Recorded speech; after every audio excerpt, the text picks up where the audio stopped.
ఇప్పుడు గోల బాలరాజు పైసలు లేవు మమ్మల్ని ఎవరు కొనుగోలు చేయడానికి ప్రయత్నం చేయలేదని అన్నాడు. ఇప్పుడు కోర్టులో పోయి అప్రూవర్ గా మారమను గువ్వల బాలరాజు గారిని, అప్పుడు ఏం జరుగుతుందో అప్పుడు చూద్దాం. నేను అదే అడుగుతున్నా అన్న, ఆ రోజు ఎవరి ఒత్తిడి మేరకు గువ్వల బాలరాజు గారు పనిచేసిండ్రు, ఎవరు ఏం చెప్పమంటే చెప్పిండు, చిలక పలుకులు పలికిండా ఆయన సొంత పలుకులు పలికిండా, అసలు ఏందనేది పోయి కోర్టులో చెప్పమను, పోలీసుల ముందు చెప్పమను. గువ్వల బాలరాజుని అప్రూవర్ గా మార్చడంలో భాగంగానే ఆయన జాయినింగ్ అంటున్నా నేను. ఇంత అన్యాయంగా ఎట్లా మాట్లాడతావు రాగన్న?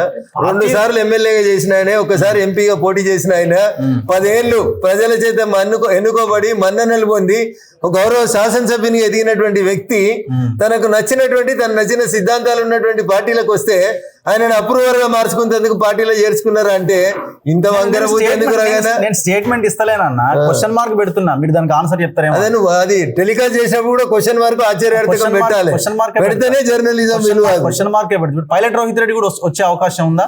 నాకు తెలియదు, నాతో రోహిత్ రెడ్డి గారు మాట్లాడలేదు, మా పార్టీ పెద్దలతో మాట్లాడినట్టు కూడా నాకు తెలియదు.